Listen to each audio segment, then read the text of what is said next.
the protection of the equality. It is for the purpose of independence. It is for the protection of the body of the person. It is for the protection of status in the society. Life, Supreme Court said long back, in Shabanu's case, I think, life includes dignified life. Life includes dignified life. So, what is meant by dignified life here? Dignified life means you have to safeguard your rights protected, given under law by means of exercising the same before the courts of law. Again, we will come back to what is the justice that the courts can administer. I want to say here, it is a very well known jurisprudential magazine, Justice According to Law. Dr. Schanberg has said that in one case he is referred to, I was very cautiously hearing. In one case he referred that a post was reserved for a scheduled caste. And a scheduled tribe, I think a scheduled tribe lady was appointed to that particular post. And it went up to High Court, or the lawyer who that lady contacted, he refused to entertain the petition application, or he refused to file a petition before the High Court, or I don't know what exactly happened on the judicial side in that particular case. But what I want to say is that even if you approach the High Court or any court of law, whether it is Human Rights Court or any court, then the court will apply what is law is in existence. Within the four corners of law only, the court has to act. Because we have made laws, we have to give respect to the laws, and if the court is administering justice in accordance with this particular framework of law, we cannot blame the courts. We cannot blame the statute. We cannot blame the lawmakers. But we can only advise that law has to be changed. Law has to be changed to that extent, give more power to the courts, give more discretion to the courts, so that this particular law can be interpreted in accordance with equity and good conscience also, not only in accordance with strict rule of procedure of statute. So in that particular case, as Mr. Schanberg said, public opinions have been sought. Lot of 13,000 letters have been addressed to the Joint Director of Public Instructions. Immediately he created a post. Here you must understand, he created a post to the category of scheduled tribe. He has not appointed the girl to the post which is reserved for scheduled caste. This is the distinction we have to make. This is the distinction we have to make, that no court can say, no public can say, no letters can demonstrate, no letters can force any public officer to convert that particular post or post that lady, appoint that lady to the same post.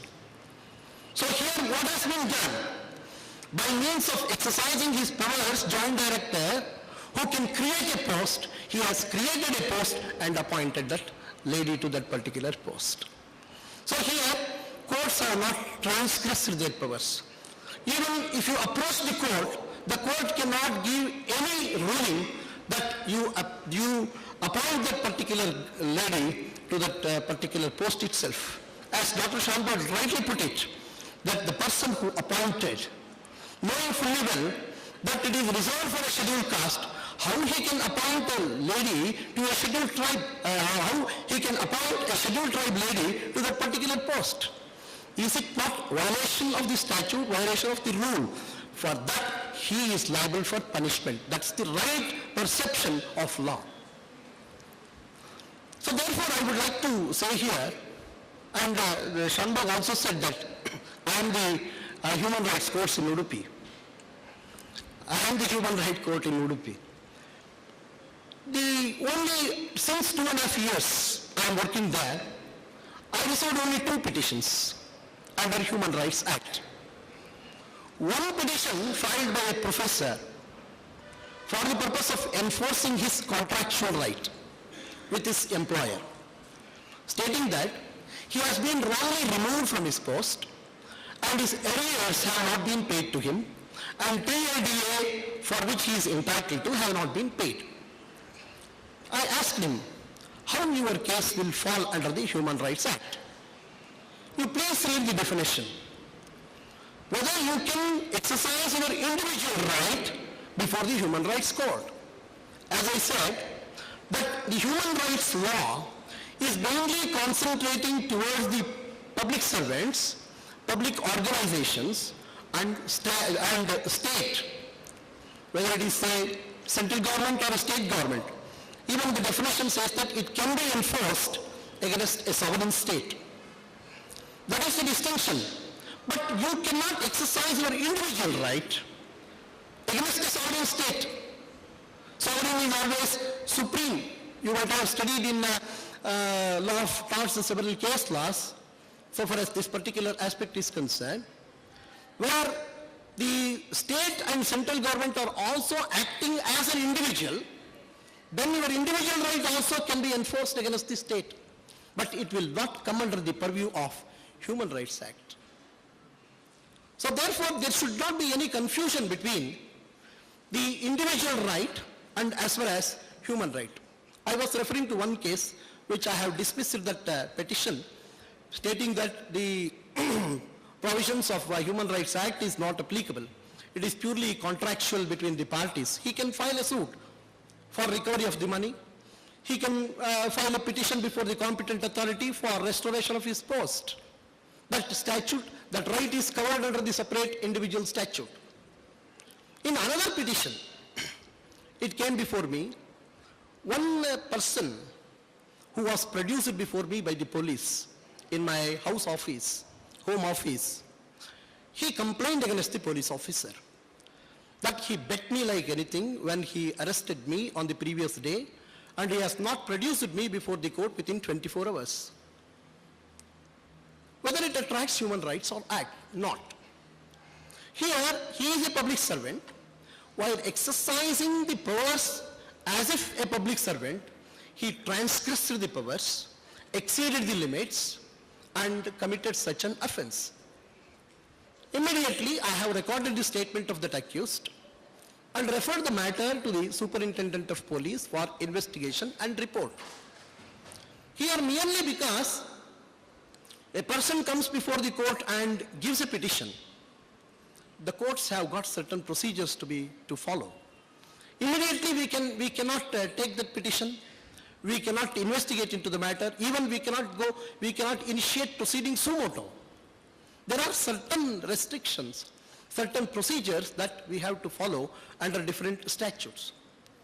So what best the court can do is take cognizance on that particular petition if it discloses violation of any human right. How the court can investigate the matter? There is no procedure prescribed under the Human Rights Act, no procedure under the human rights rules framed by the Karnataka High Court, but it says that all the procedures contemplated under Civil Procedure Code and all the procedures contained under the Criminal Procedure Code are equally applicable to the proceedings before the Human Rights Court. So again, I have to fall back upon section 200 of Criminal Procedure Code.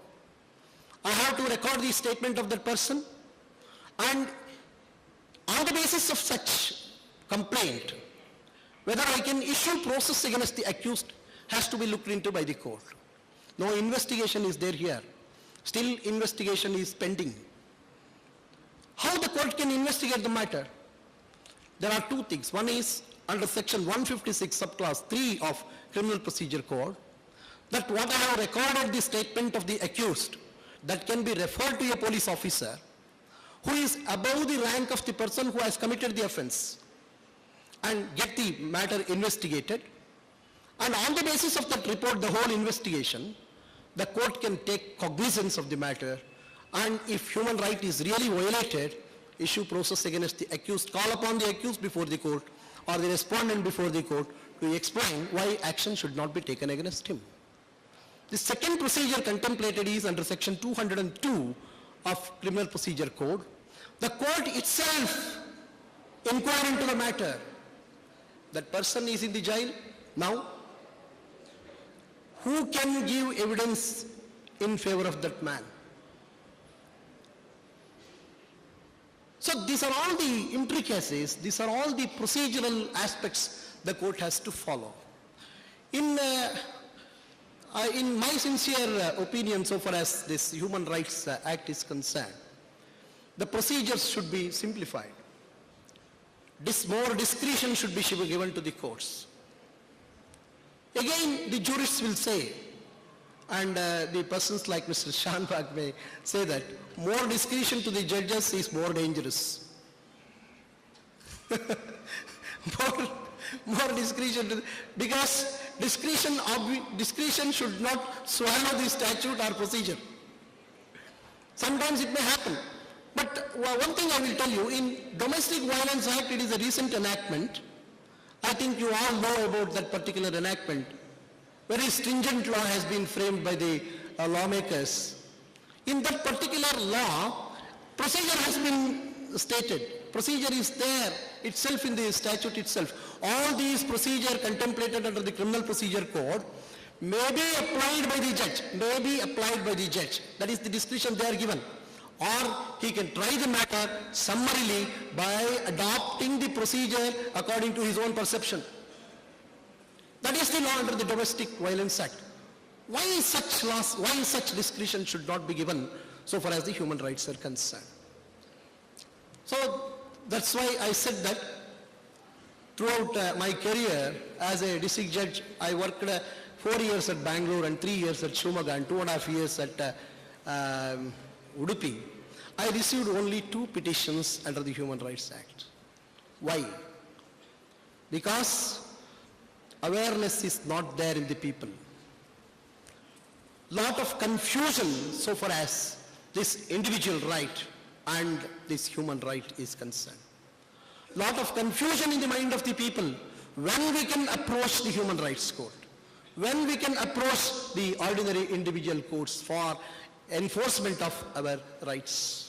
This awareness has to be created in the mind of the people. The jurists like Mr. Dr. Shanbhag, he must venture upon, he must take appropriate steps. Sir, I am with you for creating legal awareness in the entire Udupi district.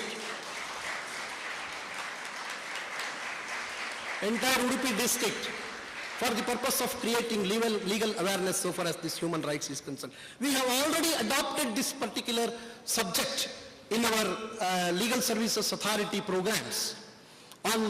We have gone to the remote villages of Udupi for the purpose of creating awareness so far as the laws are concerned, individual laws are concerned, private laws are concerned, these human rights are concerned. But this is the confusion in the mind of the people. They are coming to us now. Lot of petitions are filed before me.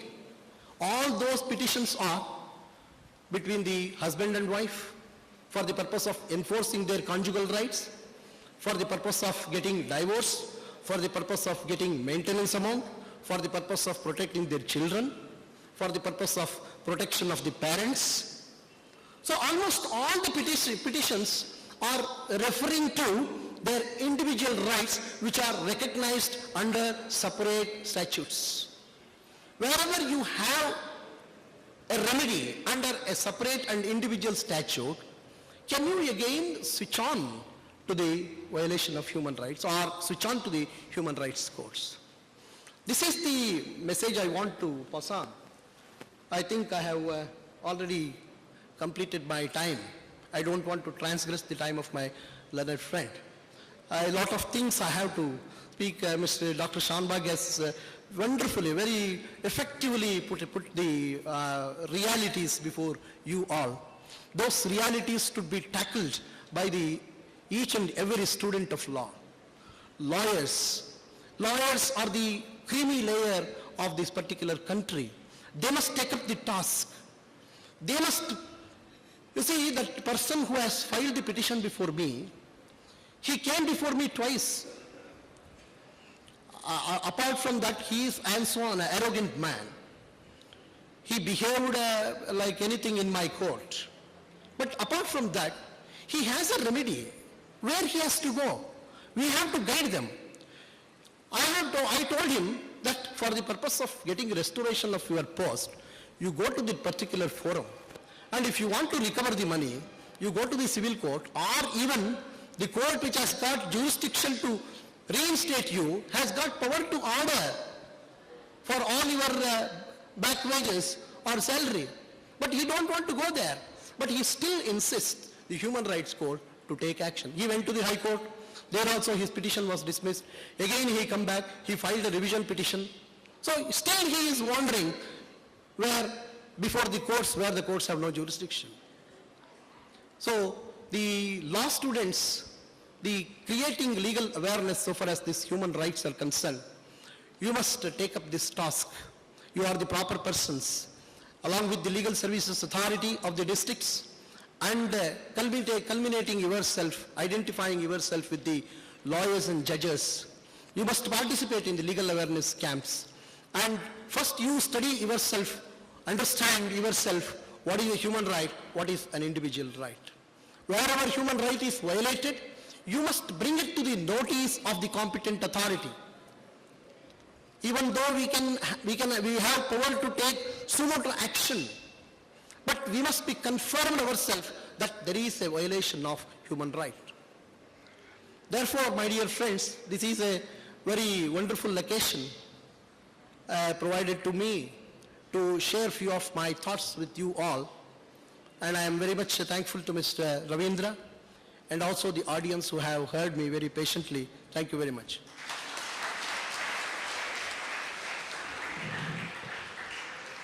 Thank you very much, sir. Now I request the principal of the college, Dr. B.K. Ravindra, to present 2 issues of legal offers to Panindra, sir.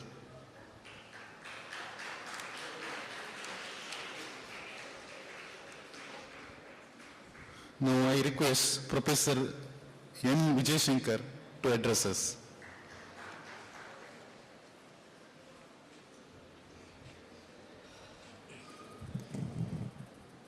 Respected Sri Panindra, Dakshinamurthy, Ravindra, and friends. Today it has been nice for me to share some moments with this national conference on human rights. Of course, I had to miss a few sessions because parallelly we had to conduct the cyber law classes. But it was interesting to see that you are discussing this subject of human rights in the era of globalization. You have discussed various issues like violations against children, women, etc. I'm sure that you will have many more occasions like this to debate on these human rights. In order to see that at least in those future discussions, you can add one more element of debate, I would like to say that there is a time now to think that in this era of globalization, where humans are becoming inhumans, I'm not talking of inhumans in the form of change of our attitude, culture, commercialization, terrorism. Humans are being digitized. Remember, in the coming days, a human being is being represented by a social security number inside a computer. And if that digital information is mishandled, there is going to be a very serious human rights violation on the ground. There will be a situation where you go to a government department and say, I am so and so. The person refers to the computer and says, according to my computer, you died 4 years ago, so I don't recognize your existence. Today such things happen in this United States where the dependence on the social security number for services is total. In India, fortunately, we have one identity in the voters list, another identity in the ration card, another identity in PAN card. If we lose one, we can still establish our identity with the other. But this situation will change. Therefore, there will be a need to discuss human rights violations in the cyber era or digitized era. This requires 2 kinds of approaches. One is the normal human rights violations which occur in the cyber crime space like the one which we saw in Bangalore recently, where a software professional was put in Pune jail for 50 days because somebody in Airtel made a mistake of resolving the IP address. The IP address, which was to point to somebody else, they said they gave this Bangalore person's address. Police came, arrested him, and 50 days he was in jail. This is one type of case. The second thing which is happening worldwide, there are activists who are now saying that we need to discuss netizens' rights, parallel to human rights. There is already a draft, some of these activists have created a draft netizen right declaration. I hope in a next major occasion when you discuss human rights, you should devote one session to discuss on this netizens' rights, which may be anonymity, right to anonymity, right to privacy in cyberspace, right of freedom of speech in cyberspace, what should be the limits, what should be the corrective features, whether internet service providers like Google are trying to aid criminalization of cyberspace in the guise of privacy. These are some of the issues which human rights activists need to debate and recognize the existence and perhaps chart out an Indian draft of netizen rights. So next time when you have, if you need the basic draft, we will start with the basic draft, and as a part of the exercise of a forum like this where legal luminaries with years of experience in human rights come together, please let us know what should be the netizens' rights charter, which we can perhaps ask either the Human Rights Commission itself to have a parallel establishment, or let us create a new netizens' rights body. Okay, this is the thought which I would like to leave for you. Otherwise, it has been an enjoyable 2 days. I am sure that all of you have benefited by it. I also thank Dr. Ravindra for having given me an opportunity to participate in this. I hope there will be more occasions to share some of my thoughts with you. Thank you.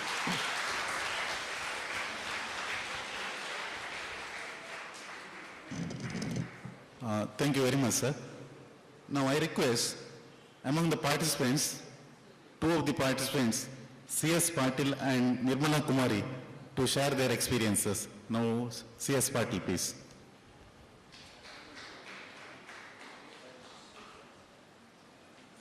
Good evening. Professor Ravindra, while welcoming, referred to a taskmaster. It is a combination of taskmasters here. One is a silent taskmaster whom Ravindra introduced. Silently, persistently, he will persuade people to move step by step, and follow up. Action also he will supervise after the conference. That is Sri Dakshinamurthy. And Ravindra is a very violent taskmaster. Like a dictator, he went on giving dates. We sought adjournments here and there. Sometimes he was kind, sometimes he was not. The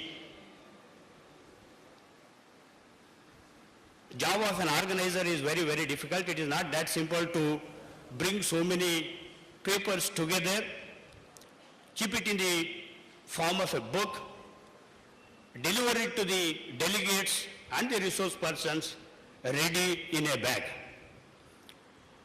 We also organize seminars, and we are all very grateful to the communication revolution, the soft copies, the downloading, pasting, all that.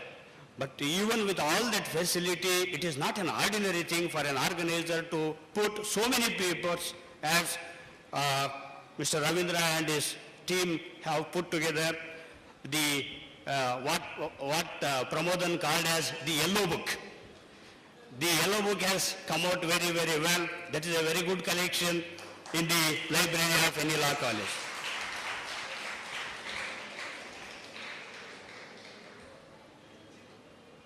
Second, the activity. The activity is very, very meticulously planned and it is highly systematically executed. That reflects the coordinated and consolidated efforts on the part of the organizers, and they have not taken